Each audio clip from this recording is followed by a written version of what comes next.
Welcome to biology bomb. Myself Keshav Bansal and आज हम इस वीडियो में क्या स्टडी करेंगे बच्चा? आज हम इस वीडियो में न्यूक्लिक एसिड्स को स्टडी करेंगे। ठीक है, तो देख लेते हैं स्पेसिफिकली क्या क्या स्टडी करना है इस वीडियो को, बिकॉज ये टॉपिक बहुत बड़ा है। इसे हम 2 पार्ट में स्टडी करेंगे। ठीक है, जो पार्ट 1 होगा वीडियो का, जो पार्ट 1 होगा उसमें हम इंट्रोडक्शन देखेंगे। ठीक है, ये वाला पार्ट 1 है, इसमें हम इंट्रोडक्शन देखेंगे क्लियर कि न्यूक्लियोटाइड्स होते, जो न्यूक्लिक एसिड्स हैं वो होते क्या हैं। ठीक है, उनकी ज़रूरत क्या है, कि कितने टाइप्स होते हैं उनके, किन कंपोनेंट्स से मिलकर बने होते हैं। क्लियर, फिर जब हम पढ़ेंगे तब हमें पता चलेगा कि न्यूक्लियोटाइड्स से मिलकर बने होता है। फिर हम न्यूक्लियोटाइड्स की बात करेंगे। ठीक है, कि क्या कैसे हम डिफाइन करें, क्या इनके कंपोनेंट्स हैं फर्दर, फिर हम इनके कंपोनेंट्स को स्टडी करेंगे।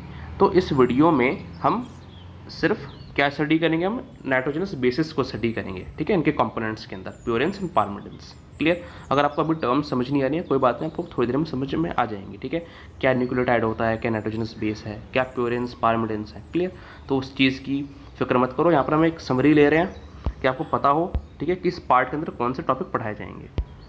तो इस पार्ट में आपको इंट्रोडक्शन मिल जाएगा, न्यूक्लियोटाइड्स, प्योरेंस, पायरिमिडिन्स। ठीक है, जो शुगर्स हैं, deoxy sugar, deoxyribo sugar, ribo sugar, nucleosides क्या होते हैं। ठीक है, और पॉलीन्यूक्लियोटाइड्स जो होते हैं, ये सब हम सेकंड पार्ट के अंदर डिस्कस करेंगे। क्लियर, तो स्टार्ट करते हैं टॉपिक को। तो सबसे पहले बच्चा न्यूक्लिक एसिड्स। ठीक है, न्यूक्लिक एसिड्स होते क्या हैं? तो न्यूक्लिक एसिड्स जो हैं जेनेटिक मटेरियल की तरह एक्ट करते हैं। ठीक है, आज ये बात भली फैक्ट है, पर बहुत टाइम पहले ये बात फैक्ट नहीं थी। हमें साइंटिस्ट को नहीं पता था, लोगों को नहीं पता था कि न्यूक्लिक एसिड जो है वो एक जेनेटिक मटेरियल होता है। तो लोग उस वक्त सोचते थे कि जो जेनेटिक इन्फॉर्मेशन होती है वो कैसे ट्रांसमिट होती है। ठीक है, कौन सा ऐसा पार्टिकल है, क्लियर, जो ट्रांसमिट कर रहा है। बिकॉज जो भी एक ऑर्गेनिज्म है, चाहे वो एक सिंगल सेल है, चाहे वो एक मल्टी सेलुलर ऑर्गेनिज्म है, कॉम्प्लेक्स ऑर्गेनिज्म है, ठीक है, वो एक इटर्निट, वो मतलब हमेशा के लिए नहीं जी सकता है ना, इटर्निटी के लिए नहीं जी सकता। तो उसे अगर लाइफ को कंटिन्यूटी बनाए रखनी है, लाइफ को कंटिन्यू करना है, तो क्या होगा कि वो क्या करेगा, वो अपनी प्रोजेनी क्रिएट करेगा। ठीक है, और किसी ऑर्गेनिज्म को प्रोजेनी क्रिएट करने के लिए क्या करना पड़ेगा, जेनेटिक इन्फॉर्मेशन को पास डाउन करना पड़ेगा। ठीक है, जेनेटिक इन्फॉर्मेशन मतलब कि जो उसे, मतलब अगर लेट ये एक ऑर्गेनिज्म है, ठीक है, ये अगर ये बी टाइप का ऑर्गेनिज्म क्रिएट कर रहा है, मतलब अपनी प्रोजेनी क्रिएट कर रहा है, ठीक है, तो वो ये एक ऐसी इन्फॉर्मेशन पास डाउन करेगा जो इस सेकंड ऑर्गेनिज्म को क्रिएट कर सके, यानी इसकी प्रोजेनी क्रिएट कर सके। ठीक है, उसके सारे लाइफ फंक्शंस परफॉर्म कर सके। क्लियर, तो ऐसी इन्फॉर्मेशन को क्या कहते हैं, जेनेटिक इन्फॉर्मेशन। ये काफ़ी डिटेल में हमने पहले स्टडी कर लिया है, जिसमें आई थिंक मैंने एक्सपेरिमेंट्स बताए हैं। क्लियर, कि कैसे जो न्यूक्लिक एसिड है वो जेनेटिक मटेरियल की तरह एक्ट करता है, कैसे प्रूव किया गया, कौन से वो एक्सपेरिमेंट्स किए गए। क्लियर, तो डिटेल में आप वहाँ दे सकते हो उस चीज़ को। यहाँ पर हम ऐसा इंट्रोडक्शन में ले रहे हैं ये वाली चीज़। ठीक है, तो जो न्यूक्लिक एसिड है वो ऐसे जेनेटिक मटेरियल एक्ट करता है, या ये फैक्ट है। इसे प्रूव करने के लिए कई सारे एक्सपेरिमेंट्स किए गए। ठीक है, जेनेटिक मटेरियल क्या होता है, जो जेनेटिक इन्फॉर्मेशन को ट्रांसमिट करे, ठीक है, जो उसे कैरी करे। तो जो न्यूक्लिक एसिड है ये डिस्कवर किसने किया था, इसकी बात करते हैं। जो न्यूक्लिक एसिड है बच्चा, ये डिस्कवर किया था फ्रेडरिक मिक्सचर ने। कहाँ पर डिस्कवर किया था? इन न्यूक्लियाई ऑफ पस सेल्स। ठीक है, पस सेल्स को आप ल्यूकोसाइट्स भी बोल सकते हो। अब जब उन्होंने डिस्कवर किया था ये न्यूक्लिक एसिड, ठीक है, तब बिकॉज न्यूक्लिक एसिड और प्रोटीन में डिफरेंस है। ठीक है, न्यूक्लिक एसिड अलग है, प्रोटीन अलग बायोमॉलिक्यूल है। लेकिन जब बिकॉज नेचर में आपको, मतलब जब आप डीएनए वगैरह पढ़ोगे, क्रोमोसोम का स्ट्रक्चर, तो वहाँ पर आपको दिखेगा कि ये प्रोटीन्स के साथ एसोसिएटेड रहता है। ठीक है, तो जब उन्होंने इसे आइसोलेट किया था तो ये न्यूक्लियो प्रोटीन फॉर्म में था, यानी न्यूक्लिक एसिड भी था और प्रोटीन फॉर्म भी था। ठीक है, यानी प्योर न्यूक्लिक एसिड आइसोलेट नहीं किया था। क्लियर, और उसे इन्होंने नाम दिया न्यूक्लिन। तो न्यूक्लिक एसिड की डिस्कवरी भले ही फ्रेडरिक मिक्सचर ने की है, ठीक है, लेकिन न्यूक्लिक एसिड टर्म उन्होंने कॉइन नहीं की। उन्होंने क्या नाम दिया, न्यूक्लिन। और जो इन्होंने डिस्कवर असल में किया था वो न्यूक्लियो प्रोटीन था नेचर में। ठीक है, न्यूक्लिक एसिड भी था, प्रोटीन भी था। फिर बाद में कौन आए, बाद में रिचर्ड ऑल्टमैन भाई साहब आए, और इन्होंने क्या किया, जो रिचर्ड ऑल्टमैन है, रिचर्ड ऑल्टमैन ने क्या किया, इन्होंने न्यूक्लिक एसिड टर्म कॉइन करी। ठीक है, इन्होंने प्योर न्यूक्लिक एसिड को आइसोलेट किया। क्लियर, तो कुछ हिस्ट्री हो गई। फिर हम बात करते हैं, जैसे न्यूक्लिक एसिड एक पॉलीमर है। क्लियर, जैसे प्रोटीन्स हो गए, कार्बोहाइड्रेट्स हो गए, ठीक है, ये ट्रू पॉलीमर्स हैं। ठीक है।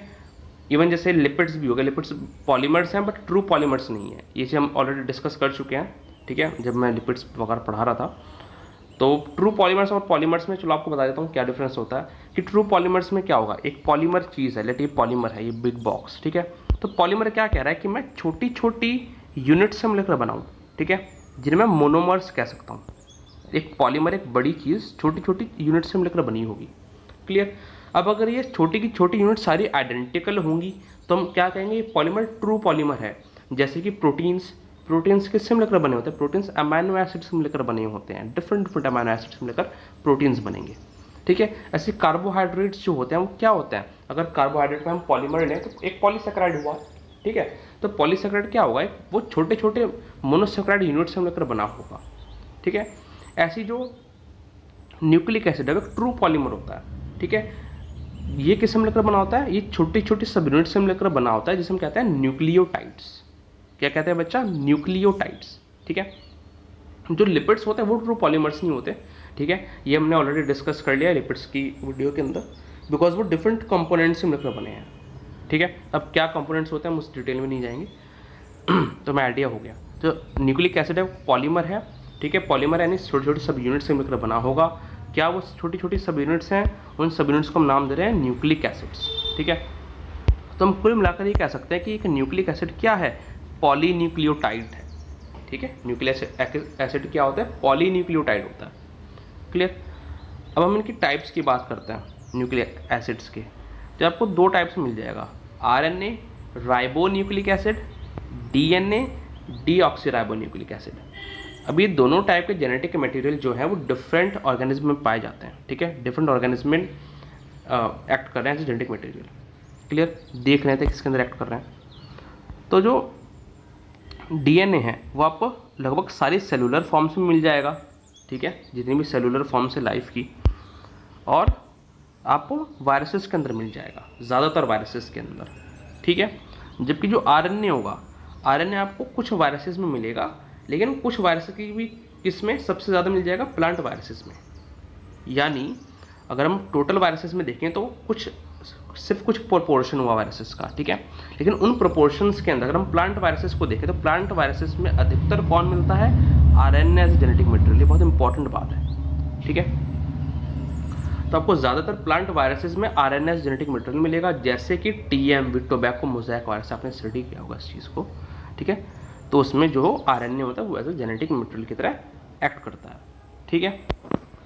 अब हम बात करते हैं बच्चा कि हमने क्या स्टडी किया कि जो न्यूक्लिक एसिड है, ठीक है, वहाँ से हमें क्या पता चला, न्यूक्लिक एसिड क्या है, पॉलीन्यूक्लियोटाइड है, यानी पॉलीमर है न्यूक्लियोटाइड का, ठीक है। तो देख लेते हैं न्यूक्लियोटाइड क्या होता है। जो न्यूक्लियोटाइड होता है वो फॉस्फेट एस्टर्स हैं किसके, न्यूक्लियोसाइड्स के, ठीक है।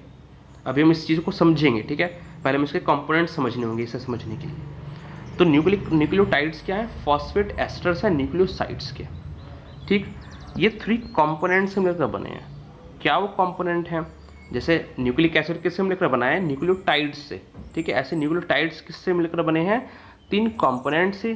क्या क्या वो कंपोनेंट हैं, नाइट्रोजनस बेस, ठीक है। तो ये आपको जो साइड में फिगर दी है, ठीक है, इसके अंदर हम देखते चलेंगे। एक न्यूक्लियोटाइड दिया है पूरा, क्लियर। तो हमने कहा नाइट्रोजनस बेस, ठीक है। तो ये बॉक्स हो गया जो मैंने मार्कआउट किया, ये है नाइट्रोजनस बेस। अभी इसके अंदर प्यूरिन लिखा है, पायरिमिडिन लिखा है, इसके हम बाद में बात करेंगे, ठीक है। ये टाइप्स दिए नाइट्रोजनस बेसिस के, क्लियर। तो ये क्या है, ग्रीन से बॉक्स, नाइट्रोजनस बेस। दूसरा कंपोनेंट क्या बताया बच्चा, इन्होंने बताया 5 कार्बन शुगर, जिसे हम पेंटोस शुगर भी कह सकते हैं, ठीक है। 5 कार्बन होगा तो पेंटोस होगा, 6 होगा तो हेक्सोस होता है, 3 होगा तो ट्रायोस होता है, 4 होता है तो टेट्रोस होता है। ये सब हम कार्बोहाइड्रेट में स्टडी कर चुके हैं, ठीक है। तो अब 5 कार्बन शुगर को हम क्या कहेंगे, पेंटोस शुगर, ठीक है, पेंटोस शुगर। और ये बात मैं यहीं ऐड कर दूं बिकॉज ये एक वैसे हम शुगर के अंदर स्टडी करेंगे वाली बात, कि ये आपको देखना पर साइक्लिक फॉर्म में है, ठीक है, साइक्लिक फॉर्म में है। तो जब ये साइक्लिक फॉर्म में 5 मेंबर्ड कार्बन है, बिकॉज पेंटोस शुगर है, ठीक है, तो हम इसे क्या कहते हैं, ये फ्यूरानोस रिंग है, ठीक है, फ्यूरानोस रिंग है यहाँ पर, क्लियर। और स्पेसिफिकली कौन सा फ्यूरानोस, बीटा फ्यूरानोस, क्लियर। तो ध्यान रखना, ये जो शुगर होता है न्यूक्लियोटाइड्स के अंदर, ये बीटा फ्यूरानोस रिंग है, ठीक है। बीटा क्या होता है, जो हाइड्रोक्सिल ग्रुप होता है उसकी ओरिएंटेशन से रिलेटेड होता है, ठीक है, उतना डीप नहीं है, हम जा रहे हैं, क्लियर। फ्यूरेनोस क्यों कह रहे हैं, बिकॉज यहाँ पर ये 5 मेंबर्ड रिंग है, ठीक है, 5 मेंबर्ड साइक्लिक रिंग है। अगर जैसे ग्लूकोज एक हेक्सोस हुआ, ठीक है, 6 कार्बन होते हैं उसके अंदर, तो अगर उसकी रिंग बनेगी तो हम इसे क्या कहेंगे, पायरेनोस, क्लियर। ये आपको छोटी छोटी बातें पता होनी चाहिए। अगर एक ग्लूकोज है, ठीक है, तो 6 मेंबर्ड साइक्लिक रिंग बना रहा है तो वो क्या बनाएगा, पायरेनोस बनाएगा। बट लेकिन जैसे एक पेंटोस है वो 5 कार्बन रिंग बनाएगा तो हम कहेंगे, क्या कहेंगे उसे, फ्यूरेनोस, क्लियर। तो ये कैसी है, बीटा फ्यूरेनोस रिंग है। दूसरा कंपोनेंट हो गया हमारा। तीसरा कंपोनेंट क्या कह रहा है, तीसरा कंपोनेंट यह है आयन ऑफ फॉस्फोरिक एसिड, यानी फॉस्फेट आयन, ठीक है, ये आपका फॉस्फेट आयन हो गया। अच्छा जी, तो हमें 3 कंपोनेंट न्यूक्लियोटाइड्स के पता चल गए, ठीक है। अब बात करते हैं न्यूक्लियोसाइड के। अब हम इस टर्म पे आते हैं जो हमने डेफिनेशन दी थी कि फॉस्फेट एस्टर्स ऑफ न्यूक्लियोटाइड्स, ठीक है। तो जब हम बात करें नाइट्रोजनस बेस और शुगर की, ठीक है, नाइट्रोजनस बेस और शुगर की, तो ये दोनों मिलकर क्या बनाते हैं, ये दोनों मिलकर न्यूक्लियोसाइड बनाते हैं, ठीक है। क्या बनाते हैं, न्यूक्लियोसाइड, क्लियर। यानी न्यूक्लियोसाइड के अंदर आपको 2 कंपोनेंट मिल जाएंगे, बेस और शुगर, ठीक है, पेंटोस शुगर। अब मैं इसके अंदर अगर फॉस्फेट ऐड कर दूंगा तो ये न्यूक्लियोसाइड किस में कन्वर्ट हो जाएगा, न्यूक्लियोटाइड में। तो समझ के क्या रिश्ता है कि ये 2 कंपोनेंट क्या बनाएंगे, न्यूक्लियोसाइड।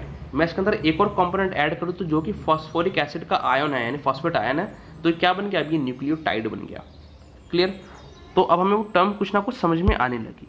क्या लिखा है यहाँ पर, एस्टर शब्द लिखा है। एस्टर में क्या होता है, ROR, आपको ये फॉर्मूला ध्यान होगा, ROR एस्टर होता है, ठीक है। अब हम इसकी तरह से देखते हैं, ठीक है। ये क्या है, फॉस्फेट एस्टर्स ऑफ न्यूक्लियोसाइड्स, ठीक है। एस्टर में क्या होता है, एसिड होता है, अल्कोहल होता है। यहाँ पर टर्म क्या यूज़ की गई है, यहाँ पर यूज़ किया गया है फॉस्फेट एस्टर्स ऑफ न्यूक्लियोसाइड्स, ठीक है। तो ये हमारा क्या हो गया, ये हमारा फॉस्फेट हो गया इस जगह, ठीक है, ये हो गया हमारा फॉस्फेट, क्लियर। बीच में हो गया हमारा O आ गया, ठीक है। फिर हमारे बात करी किसकी, न्यूक्लियोसाइड्स की। ये हमारा सारा कंपोनेंट क्या हो गया, सारा कंपोनेंट हो गया हमारा न्यूक्लियोसाइड, जो ब्लैक बॉक्स के अंदर है, ठीक है। तो ये क्या है, फॉस्फेट एस्टर्स ऑफ न्यूक्लियोसाइड्स है, क्लियर। तो आप इन्हें ऐसे डिफाइन कर सकते हो, ये इसके 3 कंपोनेंट्स हो गए। अब इस वीडियो के अंदर हम क्या पढ़ेंगे, हम इस वीडियो के अंदर से फर्स्ट कंपोनेंट को स्टडी करेंगे, नाइट्रोजनस बेस, ठीक है, उसकी बात करते हैं। अब आपके प्यूरिडिन पायरिमिडिन समझ में आएगा। तो जो नाइट्रोजनस बेसेस की हम बात करें तो नाइट्रोजनस बेस क्या होते हैं बच्चा, ये हेट्रोसाइक्लिक प्लेनर एरोमेटिक मॉलिक्यूल्स हैं, ठीक है। इन्हें हम थोड़ा थोड़ा समझते हैं। हेट्रोसाइक्लिक, साइक्लिक से आपको समझ में आ रहा है, यहाँ पर प्यूरिन भी दिया हुआ है, ठीक है, दोनों इसके टाइप्स हैं, यानी नाइट्रोजनस बेसिस हैं। तो ये साइक्लिक नेचर के हैं, ठीक है, रिंग स्ट्रक्चर है, इसलिए साइक्लिक हो गया, समझ में आ गया साइक्लिक वर्ड। हेट्रो यानी अगर एक ही एटम से मिलकर बने होते तो हेट्रो होता, जैसे यानी पूरी कार्बन की रिंग है, ठीक है, फिर पूरी नाइट्रोजन की रिंग है, बट यहाँ पर कार्बन भी है, नाइट्रोजन भी, यानी एक से ज़्यादा एटम है, तो हमने कहा हेट्रोसाइक्लिक मॉलिक्यूल है, ठीक है जी। प्लेनर मॉलिक्यूल यानी एक ही प्लेन में रहेगा, क्लियर। एरोमेटिक मॉलिक्यूल यानी इसके अंदर क्या होता है, इसके अंदर आपको इलेक्ट्रॉन डीलोकलाइजेशन देखने को मिलेगा, ठीक है। हम बहुत केमिस्ट्री में नहीं जाएंगे, ठीक है, हमें ऊपर ऊपर से पढ़ना है। एरोमेटिक मॉलिक्यूल्स है यानी इलेक्ट्रॉन आपको डीलोकलाइजेशन देखने को मिलेगा, उसकी वजह से ये आपको partial double bond character show करेगा, ठीक है, जो आपके डबल बॉन्ड इसके अंदर शो हो रहे हैं, इस वजह से बन रहे हैं, एरोमेटिक मॉलिक्यूल है, ठीक है। अब हमने बात करी प्लेनर की, ठीक है। प्लेनर में क्या होता है, वैसे तो ये प्लेनर है, ठीक है, और इसके 2 टाइप्स आपको देखने को मिलेंगे, प्यूरिन्स एंड पायरिमिडिन्स, जिसके बारे में हम बात करेंगे।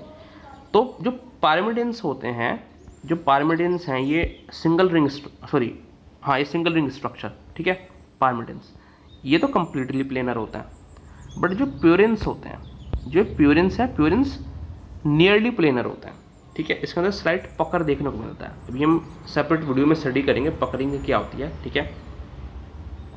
इससे क्या होता है, जो प्लेनर मॉलिक्यूल होता है वो नॉन प्लेनर हो जाता है, क्लियर।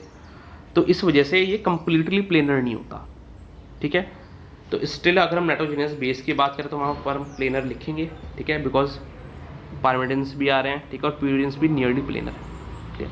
बट अगर डिटेल में कोई पूछ ली जाए तो हाँ ये नियरली प्लेनर होता है, थोड़ा सा स्लाइड इसके अंदर पकड़ देखने को मिलेगा, ठीक है। अब क्या होता है, अब हम बात करें इनके 2 टाइप्स की, प्यूरिन्स एंड पायरिमिडिन्स की। तो जैसे आपको फिगर के अंदर शो हो रहा है, ठीक है, कि हमने कहा ये हेट्रोसाइक्लिक स्ट्रक्चर्स हैं। तो अब यहाँ पर आप नाम पर जाओ, ठीक है। एक होता है ना कि नाम बड़े दर्शन छोटे, तो पायरिमिडिन का नाम देखो, नाम बड़ा है उसका लेकिन दर्शन छोटे हैं, एक ही रिंग प्रेजेंट है, ठीक है। जबकि प्यूरिन के में क्या है, प्यूरिन में छोटा है, बिल्कुल इसका वाइस वर्सा हो जाएगा, ठीक है। नाम छोटा है, रिंग 2 हैं इसके पास, ठीक है, दर्शन बड़े हैं इसके। तो प्यूरिन्स के अंदर ध्यान रखना, आपको 2 रिंग मिलेंगी, जबकि पायरिमिडिन के अंदर आपको एक ही रिंग देखने को मिलेगी, ठीक है। अभी इसका हम स्ट्रक्चर थोड़ी देर में डिटेल में स्टडी करेंगे। पहले हम नाइट्रोजनस बेसिस के थोड़े से जनरल फीचर्स देख लेते हैं, ठीक है। जो ये न्यूक्लियोटाइड्स होते हैं, ठीक है, न्यूक्लियोटाइड्स क्या करते हैं, न्यूक्लियोटाइड्स यूवी लाइट को एब्जॉर्ब करते हैं, ठीक है, 260 नैनोमीटर, वो किस वेवलेंथ में, 260 नैनोमीटर वेवलेंथ में, ठीक है, उस लाइट को एब्जॉर्ब करते हैं, क्लियर। अब अगर हम इन बेसिस की बात करें तो न्यूट्रल पीएच पे ध्यान रखना, न्यूट्रल पीएच पे यानी फिजियोलॉजिकल पीएच पे लगभग आपको ये हाइड्रोफोबिक फॉर्म में मिलेंगे, यानी वाटर इनसॉल्युबल होंगे, ठीक है। लेकिन अगर हम जो पीएच से चेंज कर दें, चाहे एसिडिक कर दें चाहे एल्कलाइन कर दें, तो ये मॉलिक्यूल्स जो नाइट्रोजनस बेसिस हैं चार्ज्ड हो जाएंगे, ठीक है। चार्ज होने पर इनकी सॉल्युबिलिटी वाटर में बढ़ जाएगी, ठीक है। तो इनका हाइड्रोफोबिक और हाइड्रोफिलिक नेचर पीएच पर डिपेंड करता है।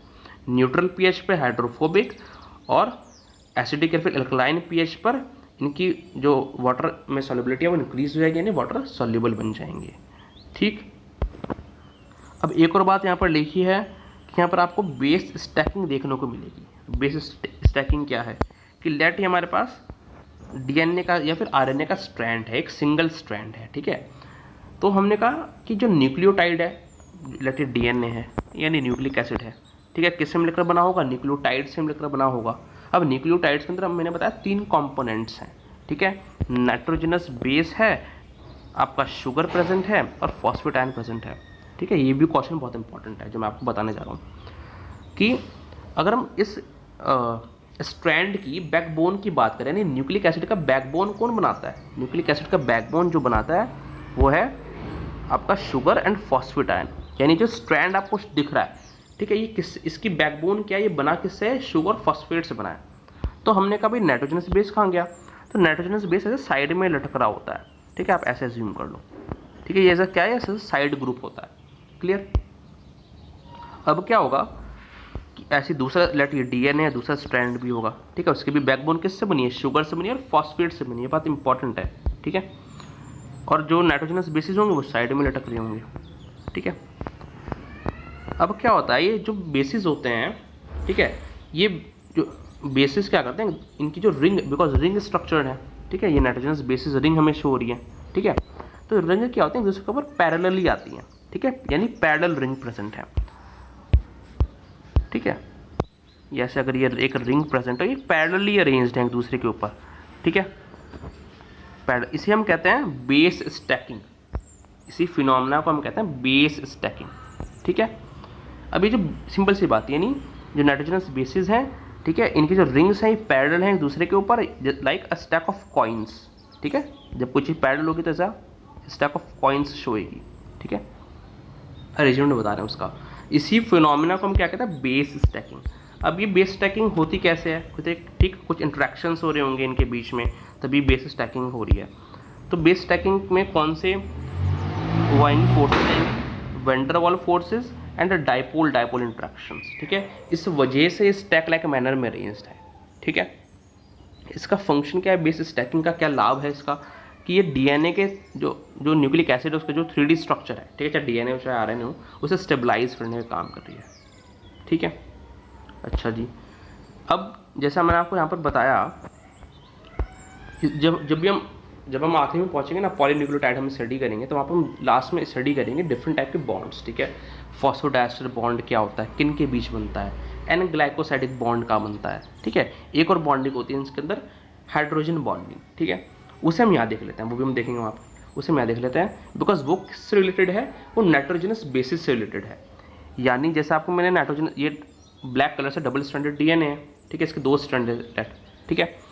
बैकबोन किससे बनी है, नाइट्रोजनस बेस से बनी है और फॉस्फेट ग्रुप उससे, सॉरी मैं गलत बोल गया, शुगर से और फॉस्फेट आयन से बनी है, ठीक है, जो फॉस्फेट ग्रुप प्रेजेंट है, क्लियर। ये जो साइड में जो साइड ग्रुप लटक रहे हैं इसमें से, ठीक है, ये जो रेड और येलो कलर के अंदर है, ये क्या है, नाइट्रोजनस बेसिस। अब इन नाइट्रोजनस बेसिस के बीच में क्या होगा, इंट्रैक्शन होगा, ठीक है। उस इंट्रैक्शन का नेचर क्या है, यानी ये इंट्रैक्शन क्या फॉर्म में हो रहा है, हाइड्रोजन बॉन्ड फॉर्म कर रहा है। देखो ये नाइट्रोजनस बेसिस है, ठीक है, ये इस स्ट्रैंड के, ये दूसरे स्ट्रैंड के लिए, ठीक है। तो इनके बीच में क्या होगा, इनके बीच में हाइड्रोजन बॉन्ड फॉर्म होगा, ठीक है। तो इनके बीच में क्या फॉर्म होगा, इनके बीच में हाइड्रोजन बॉन्ड फॉर्म होगा। क्लियर। तो ध्यान रखना, हाइड्रोजन बॉन्ड किसके बीच में फॉर्म हो रहा है, नाइट्रोजनस बेसिस के बीच में फॉर्म हो रहा है, ठीक है। अब किसके बीच में हाइड्रोजन बॉन्ड फॉर्म होता है, ठीक है, उसके हम बात अभी थोड़ी देर में करेंगे, बिकॉज इसके लिए हमें जो नाइट्रोजनस बेसिस है यानी प्यूरिन्स एंड पायरिमिडिन्स है उनके टाइप्स स्टडी करने होंगे, ठीक है। तब आपको ये वाला जो पैरा है, ठीक है, कौन किसके साथ बॉन्ड करता है, ए क्या है, टी क्या है, यू क्या है, जी क्या है, सी क्या है, आपको समझ में आ जाएगा थोड़ी देर में। क्लियर।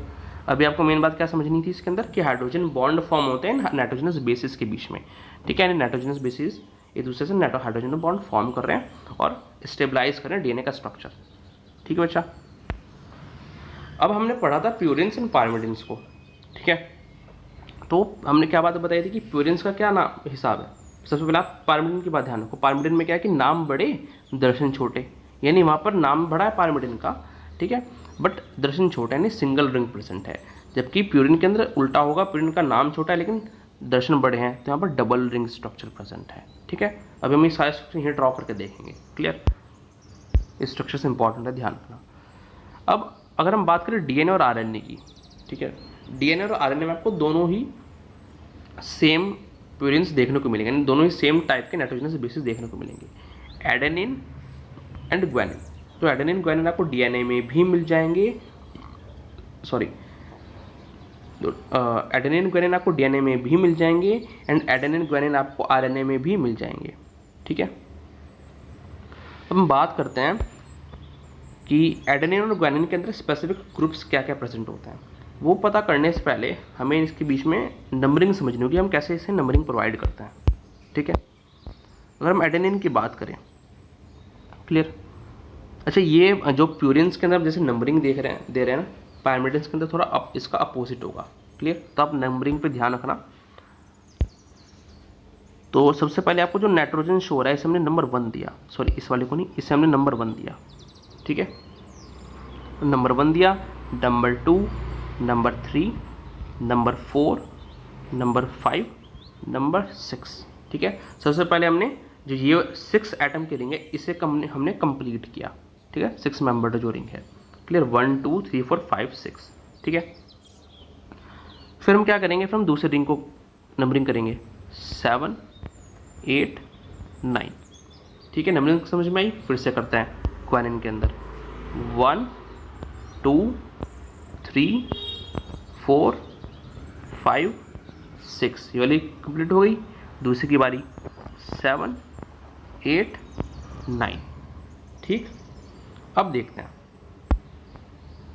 अब हमने क्या बात कही कि एडेनिन के अंदर, ठीक है, एडेनिन जो होता है उसके अंदर एमिनो ग्रुप हमें देखने को मिलेगा 6th पोजीशन पे।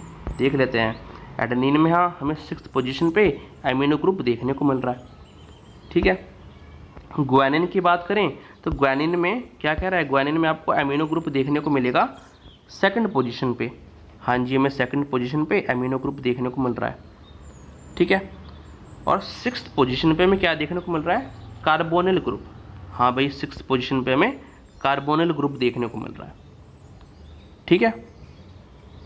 तो ये था हमारे एडेनिन और ग्वानिन। अब हम इसे ड्रॉ कैसे करें, ठीक है, इस बात को हम समझते हैं। क्लियर। तो देखते हैं इसे ड्रॉ करके। तो सबसे पहले हमें बेटा ज़्यादा बड़ा हो गया,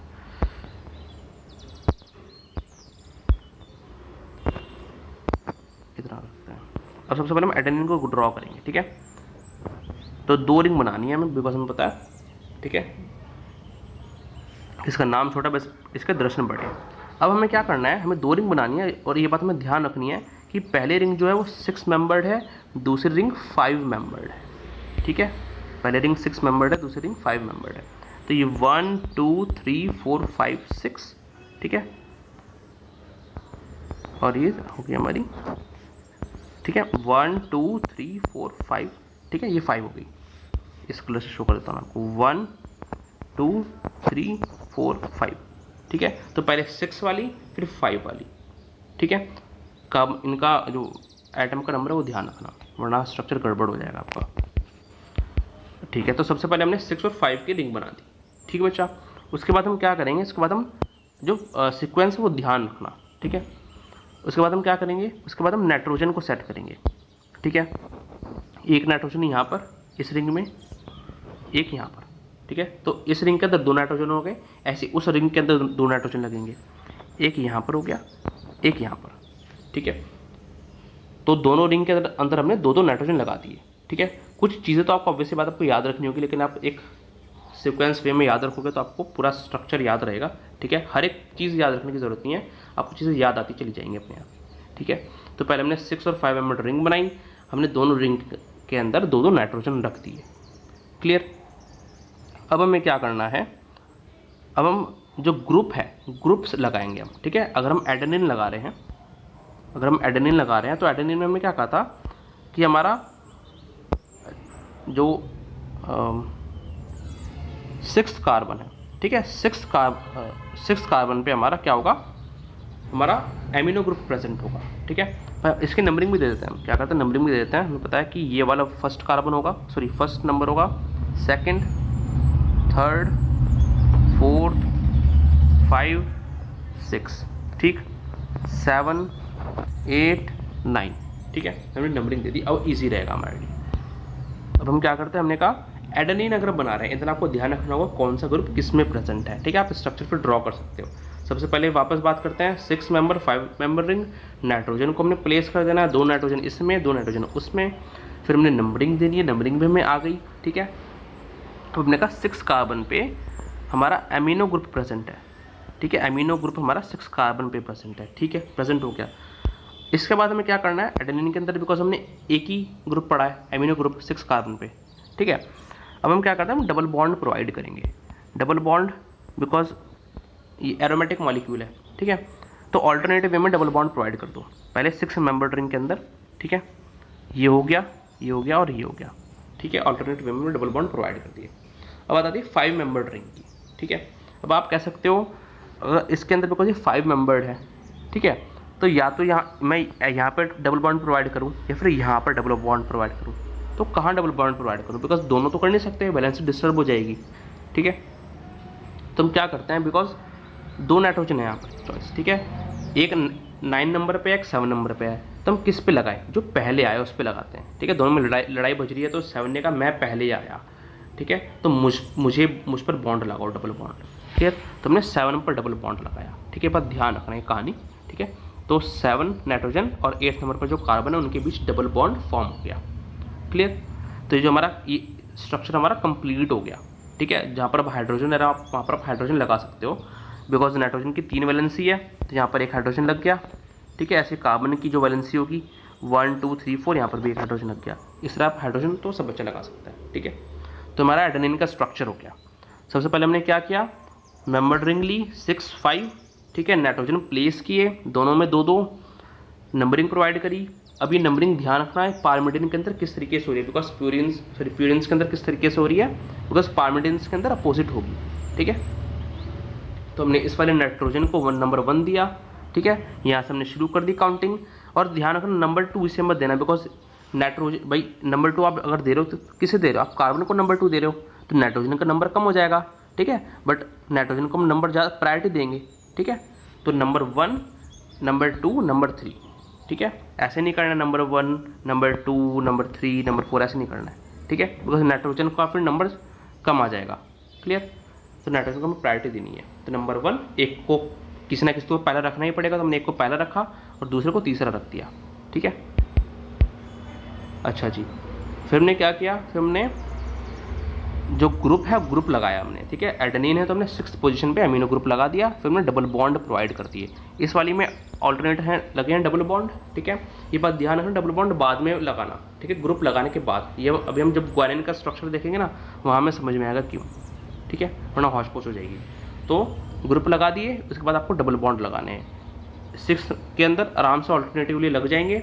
ये 5 मेंबर रिंग है, इसके अंदर हम हमारे पास चॉइस आएगी किस नाइट्रोजन पर हम डबल बॉन्ड लगाएं, 7 वाले पे या फिर 9 वाले पे। तो हमने कहा 7 वाले पे, बिकॉज 7 पहले आया था, ठीक है। 7 ने जल्दी आया तो 7 ने लड़के अपना हक ले लिया। क्लियर। अब हम बात करते हैं, देख लेते हैं हमने स्ट्रक्चर क्या हमारा सही है स्ट्रक्चर। हाँ जी, हमारा स्ट्रक्चर बिल्कुल सही है, ठीक है। अब हम बात करते हैं ग्वानिन को कैसे ड्रॉ करना है, ठीक है। यहाँ पर आप प्रैक्टिस करते चलो ग्वानिन की। क्लियर। तो वापस वही 6 मेंबर्ड रिंग लिया हमने, ठीक। फिर हमने 5 मेंबर्ड रिंग लिया। अच्छा जी, वेट अ बिट, ठीक है, ये हो गया। तो हमारा पहला वाला काम हो गया, 6 5 मेंबर्ड रिंग, ठीक है। दूसरी बात हमने क्या कही थी, हम नाइट्रोजन को प्लेस करेंगे, ठीक है। हम नाइट्रोजन को प्लेस कर देते हैं। इस रिंग में भी 2 नाइट्रोजन और इस रिंग में भी 2 नाइट्रोजन। अच्छा जी। अब हमने क्या बात कही थी, तीसरी बात हमने कही थी कि हम क्या करेंगे, हम ग्रुप्स लगाएंगे। क्लियर। अब ग्वानिन के अंदर, बिकॉज हम ग्वानिन कर रहे हैं, ग्वानिन के अंदर 2 जगह आया था, ठीक है। एक तो आपका 6th कार्बन पे, क्लियर, 6th कार्बन पे आपका कार्बोनिल ग्रुप प्रेजेंट है, ठीक है। और 2nd कार्बन पे आपका एमिनो ग्रुप प्रेजेंट है, ठीक है, याद होना चाहिए आपको। हम ये लगाएंगे, अब ग्रुप्स लगाएंगे हम, ठीक। तो 6th कार्बन पे हमने लगाना है, नंबरिंग देंगे, सॉरी सबसे पहले नंबरिंग देंगे 1 2 3 4 5 6, ताकि आपको पता हो, ठीक है। नंबरिंग अगर आपको याद है फिर तो आप वैसे भी लगा सकते हो, ठीक है। फिर ये 7 8 9, ठीक है। शॉर्ट में नंबरिंग से प्रैक्टिस करना पहले। फिर हमने क्या बात की, ग्रुप्स लगाने, ठीक है। 6 पे हम ग्रुप लगाएंगे, कौन सा, कार्बोनिल ग्रुप लगा दिया हमने, ठीक है। और 2nd पे हमने लगा दिया एमिनो ग्रुप। अच्छा जी, एमिनो ग्रुप लगा दिया हमने 2nd पे। अब हम क्या करते हैं, हम डबल बॉन्ड लगाएंगे, ठीक है, डबल बॉन्ड लगाएंगे। तो डबल बॉन्ड सबसे पहले इस वाली रिंग में लगाना है, ठीक है। यहाँ भी लग जाएगा ऑल्टरनेट, बट यहाँ नहीं लग पाएगा। अगर हमने यहाँ लगा दिया तो वैलेंसी बिगड़ जाएगी। कैसे, इस वाले कार्बन की वैलेंसी क्या हो जाएगी, फिर 5 हो जाएगी। देखो 1 2 3 4 4 बॉन्ड ऑलरेडी कंज्यूम्ड है, इसलिए हम यहाँ नहीं लगा सकते, ठीक है। इसलिए मैं कह रहा हूँ पहले ग्रुप्स लगाना, उसके बाद डबल बॉन्ड लगाना, ठीक है। क्योंकि वहाँ पर तो लग गया, ठीक है, बिकॉज वहाँ पर सिंगल बॉन्ड लगा होता है, एमिनो ग्रुप था 6th पोजीशन पे, यहाँ पर कार्बोनिल ग्रुप है, ठीक है। तो कार्बन का एक बॉन्ड कंज्यूम है, क्लियर। अब दूसरे रिंग की बारी आई, यहाँ पर सेम होगा, ठीक है। यहाँ पर हम 7th जो नंबर पे नाइट्रोजन है और 8th नंबर पे कार्बन है, उसके बीच में डबल बॉन्ड को लगाएंगे, क्लियर। तो हमारा ग्वानिन का स्ट्रक्चर कंप्लीट हो गया। चेक कर लेते हैं, ठीक है, बिल्कुल सही है। जो हाइड्रोजन होगा, हाइड्रोजन आप लगा सकते हो अपना आराम से, ठीक है। अब हम बात करते हैं पायरिमिडिन्स की, ठीक। पायरिमिडिन्स में वही बात है कि जैसे मैंने बताया था, ठीक है, नाम बड़े दर्शन छोटे, ठीक है। तो 2 चीज़ों में ये करता है इस तरीके से। पहली चीज़ तो क्या हो गई, इसके पास एक ही रिंग है, ठीक है, जबकि प्यूरिन्स के पास डबल रिंग स्ट्रक्चर है, ठीक है। फिर एक बात यहाँ पर क्या आई कि आपने प्यूरिन्स के अंदर देखा होगा कि वहाँ पर एडेनिन और ग्वानिन जो है वो दोनों प्रेजेंट है, ठीक है। एडेनिन ग्वानिन कहाँ पे था, ये रहा, ठीक है। एडेनिन और ग्वानिन आपको डीएनए में भी मिल जाएंगे और आरएनए में भी मिल जाएंगे, कोई पार्शियलिटी नहीं है, ठीक है। लेकिन जो पायरिमिडिन है, ठीक है, वही ना, नाम बड़े दर्शन छोटे, तो ये भेदभाव करेगा। डीएनए में तो उसने थायमिन भी दे दिया और साइटोसिन भी दे दिया, ठीक है। आरएनए में ये यूरेसिल देगा और साइटोसिन देगा। तो यानी साइटोसिन तो कॉमन है, बट थायमिन और यूरेसिल में उसने भेदभाव कर दिया कि थायमिन डीएनए को दे दिया और यूरेसिल आरएनए को, ठीक है। अब एक बात यहाँ पर बहुत इंपॉर्टेंट बात आती है, ठीक है, कि ये मतलब 100% नहीं होता, ठीक है। मेजॉरिटी केसेस के अंदर आपको डीएनए के अंदर थायमिन मिल जाएगा और आरएनए में यूरेसिल, ठीक है। बट ऐसे भी केसेस होते हैं जहाँ पर आपको थायमिन आरएनए में भी मिल सकता है और यूरेसिल डीएनए में भी मिल सकता है। ये बात इंपॉर्टेंट क्यों है, जब हम 2nd पार्ट के अंदर नाइट्रोजनस बेस को स्टडी करेंगे तो वहाँ पर मैंने एक बॉक्स बना रखा है, ठीक है। उस बॉक्स में लिखी है बहुत ज़रूरी बात, बिकॉज इसमें बच्चा क्या सोचेगा कि अगर किसी स्ट्रक्चर के अंदर आपको थायमिन दिख रहा है तो वो डीएनए ही हुआ, बट ऐसा नहीं होता, ठीक है। डीएनए के अंदर, आरएनए के अंदर भी आपको थायमिन मिल सकता है, ठीक है। ऐसे यूरेसिल दिखेगा तो कहेगा नहीं ये तो आरएनए ही है, बिकॉज यूरेसिल किस में मिलता है, आरएनए में, बट ऐसा नहीं होता, ठीक है। डीएनए और आरएनए उसकी शुगर से डिसाइड होता है कि अगर राइबोस शुगर है तो आरएनए होगा, फिर चाहे थायमिन हो चाहे यूरेसिल हो, ठीक है। और अगर डीऑक्सीराइबोस शुगर है तो डीएनए होगा, फिर चाहे थायमिन हो चाहे यूरेसिल हो, क्लियर।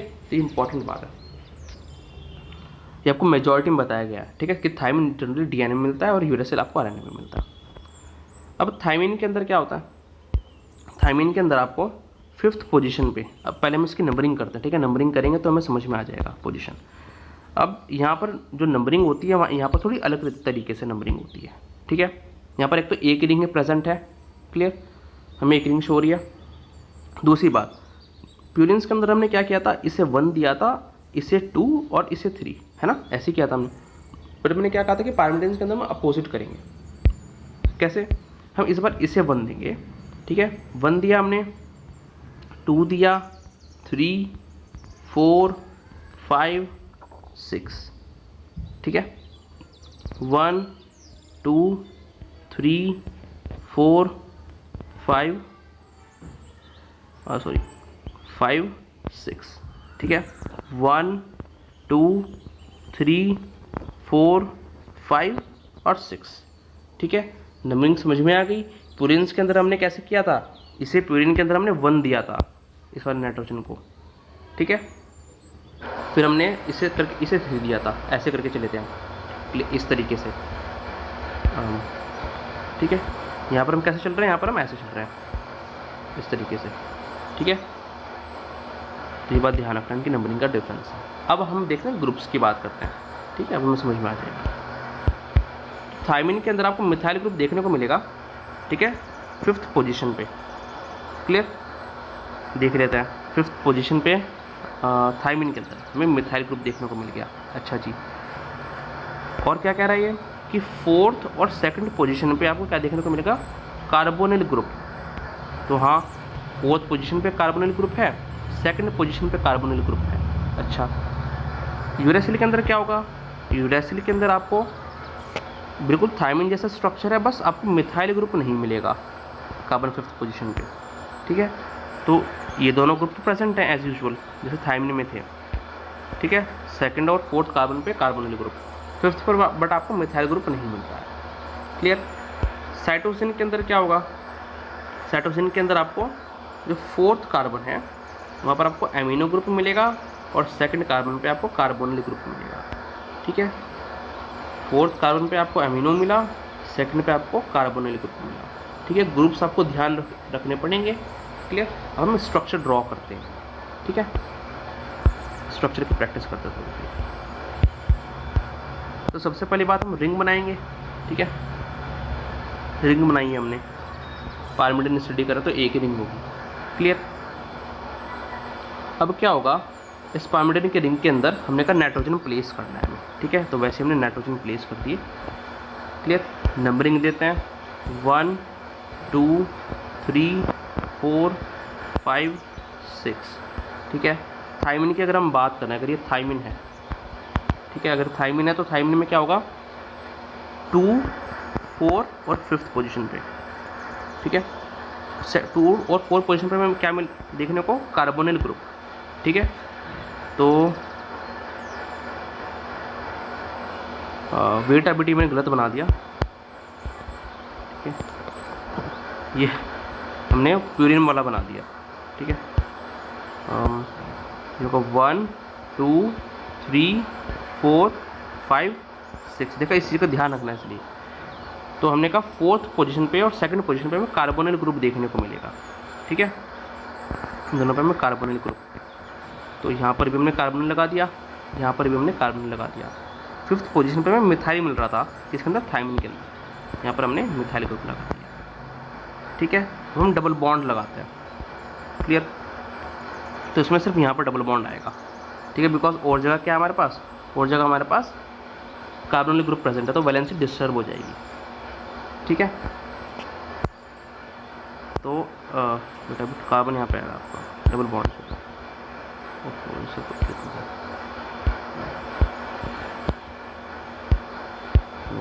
यहाँ पर, ठीक है। तो डबल बॉन्ड हो गया आपका, क्लियर, 5th और 6th के बीच में, ठीक है, ध्यान रखना। ये हो गया हमारा थायमिन, ठीक है, हाइड्रोजन आप सेट कर सकते हो। अब हम बात करते हैं साइटोसिन की, ठीक है, साइटोसिन का स्ट्रक्चर ड्रॉ करके देखते हैं।